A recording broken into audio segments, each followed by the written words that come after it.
O'zbekistonda soliq 2026-yilda kim qancha to'laydi? O'zbekistonda soliq to'laydiganlar diqqatiga. Videoni oxirigacha ko'ring, chunki uy-joyi, yeri yoki daromadi bor millionlab fuqarolarga tegishli muhim ma'lumotlar bor. Avval kanalga obuna bo'ling, videoga like bosing va kommentariyalarda o'z fikringizni yozib qoldiring. 2026-yilda O'zbekistonda soliqlar bo'yicha bir qator muhim tartiblar amal qilmoqda. Ko'pchilik soliq deganda faqat tadbirkorlarni o'ylaydi. Aslida esa oddiy fuqarolar ham ayrim hollarda soliq to'laydi. Masalan, uy-joyi yoki yeri bor fuqarolar uchun mol-mulk va yer soliqlari mavjud. Bundan tashqari rasmiy ishlaydigan fuqarolarning ish haqidan ham daromad solig'i undiriladi. 2026-yilda jismoniy shaxslarning daromad solig'i stavkasi 12% miqdorida saqlanib qolgan.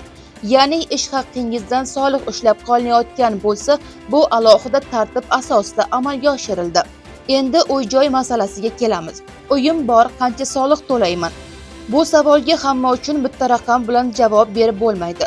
Chunki soliq summasi mol-mulkning turi, kadastr ma'lumotlari joylashgan hudud va qonunchilikda belgilangan boshqa ko'rsatkichlarga qarab hisoblanadi. Xuddi shunday yer solig'i ham yer maydoni va uning toifasiga qarab farq qiladi. Shuning uchun qo'shningiz qancha soliq to'layotgan bo'lsa, siz ham aynan shuncha to'laysiz degani emas. Yana bir muhim masala – soliq imtiyozlari. Qonunchilikda ayrim toifadagi fuqarolar uchun mol-mulk va yer soliqlari bo'yicha imtiyozlar mavjud. Shuning uchun kimdir soliqdan ozod bo'lishi yoki kamaytirilgan miqdorda to'lashi mumkin. Shu sababli soliq xabarnomasi kelganda undagi ma'lumotlarni tekshirib chiqish muhim. Qaysi mol-mulk uchun soliq hisoblangan, qancha summa chiqdi, kadastr ma'lumotlari to'g'rimi? Bularning barchasini tekshirish muhim.